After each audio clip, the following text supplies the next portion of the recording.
So it's time for an update.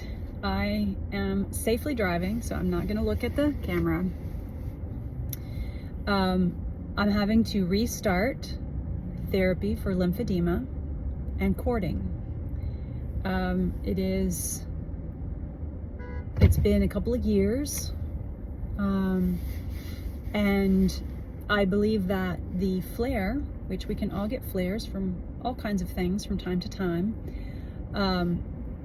but I believe that this flare has arisen from my latest surgery. You can pop over to the endometriosis playlist for that, to see my journey there. I'm pretty transparent about it because I want to use my struggles and trials to help other people. It's why I'm a physical therapist. So that's what this video is about. I believe that having the extensive abdominal surgery because I already have lymphedema, you're already at higher risk for a flare. So if that happens to you, get back in therapy, which is what I'm doing this morning. After my evaluation from my lovely colleague, who is a certified lymphedema therapist, which I highly recommend that you pursue, is a CLT. I realized that I have shoulder impingement. I have neurological symptoms, meaning nerve symptoms, going down into something called the median nerve distribution, so these three fingers here, because of cording. The cording has somehow got exacerbated. Anytime you have an inflammatory process going on, which I certainly did post-op, and with the excision that I had for endo, of course there's going to be inflammation going on. You're healing, you're getting better. The surgery was a wild success, but your body does have to heal from that, and that's where it can set off a flare for lymphedema. So I have to get some treatment for cording, axillary web syndrome, so cording, also known as the web syndrome, lymphedema, and some consequential orthopedic shoulder issues that come along with it, losing your range of motion, and having some neuro symptoms into your hand, and also abdominal lymphedema. So what will I be doing? Step one. Step one is my insurance company did cover the Flexi Touch lymphatic pump system. So it's a big spacesuit that I put on that does my manual lymphatic drainage, or MLD. That is amazingly helpful, super helpful. And I've been back on that already because I know how important it is. So that makes my measurements probably look a little bit better because I was already self-treating before I went into therapy today. So it's getting on the pump. I'm going into my driveway. It's getting back on the pump. It is, opening my garage. It's getting back on wearing my sleeve. So I'm gonna rustle up my compression sleeve and getting back on chest compression for lymphedema there. So fortunately, I have all my compression garments from my initial round of treatments a couple of years ago. I have been wearing some of them already, but in earnest, getting back to wearing those again for a little while, and then starting therapy twice a week, which is a lot because our copays are getting more expensive every year. It is harder to access therapy. Sometimes people end up paying more to the insurance-based therapy than they do for just out-of-pocket cash services. So do keep that in mind, that sometimes it could be a better route. They certainly get to spend more time with you if you go a cash-based route. I am private pay cash-based in my practice, and I spend 90 minutes on my first evaluation, whereas today in my eval, I didn't even get an hour.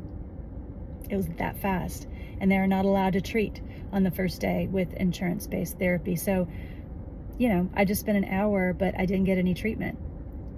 Thank goodness as a PT, I know how to navigate my own care. So I've already been doing some of the therapy that I know I need to do, but that's not true for everyone. And so that's what I wanted to make this video for, is because learning how to navigate the system and when to get help is important. So I would say that if you have lymphedema already and you're experiencing, these issues or a flare, for me, what does a flare feel like? I have some neurological symptoms. I have heaviness in the arm. It's achy. It's tired. There's some pain in the abdominal region. It wakes me up at night. So if you're having some of those symptoms, then seeking out a CLT is the way to go.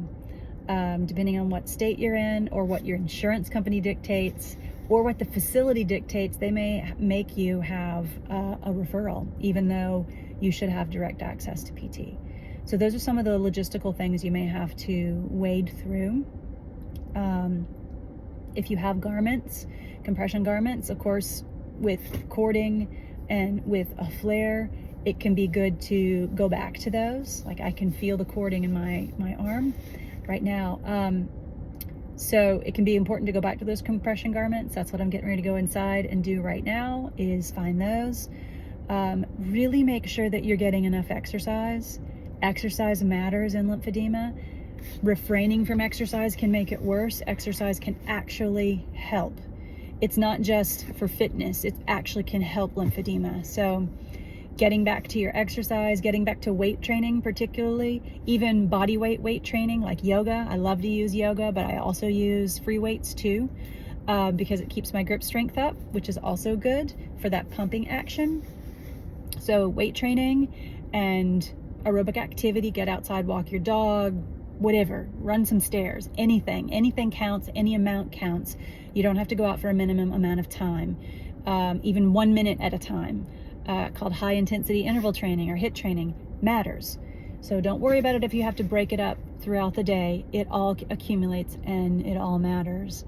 And sometimes that short burst of activity can actually get you higher fitness levels than a long, endurance, like 30 minutes at one time amount of activity. So that's also important, the physical activity. Manage your stress.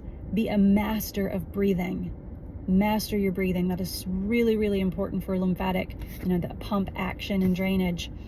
So I do have free resources on that. If you go to garnerpelvichealth.com, I'll put it in the description, then you can get a free breathing course.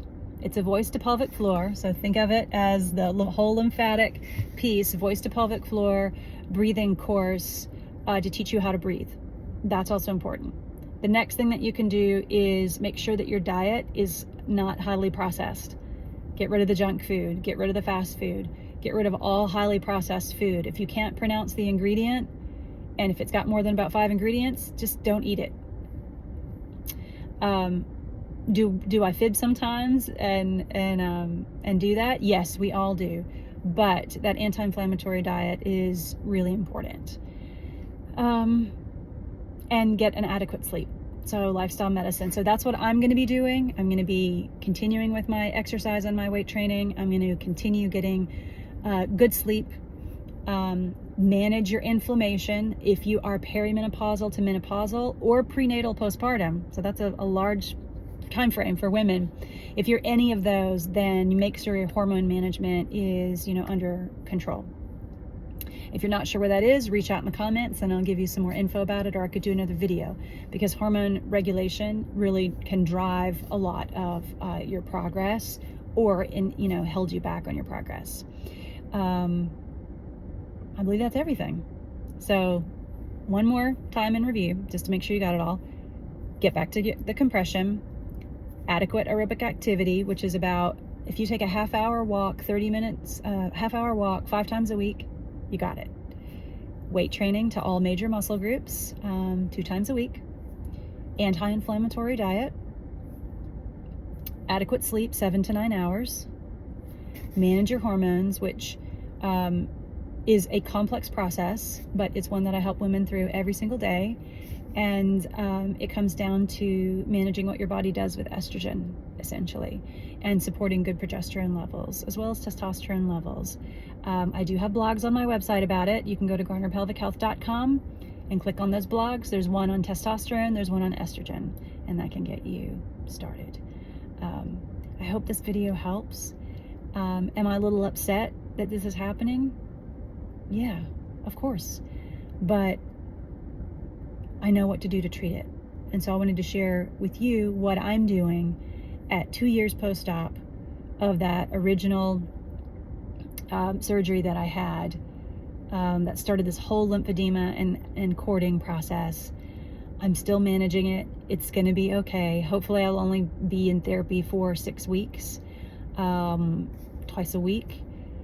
And hopefully that will manage it. I'll give you an update as it goes. And I think it's super important to be optimistic, not toxically positive, like everything's going to be okay, but to harness those tools, the lifestyle medicine, the lymphatic therapy, the physical therapy, the manual therapy that I know that is needed, that will resolve the issue and will well manage the issue and should help me get rid of, for example, the night pain. All right, updates to come soon.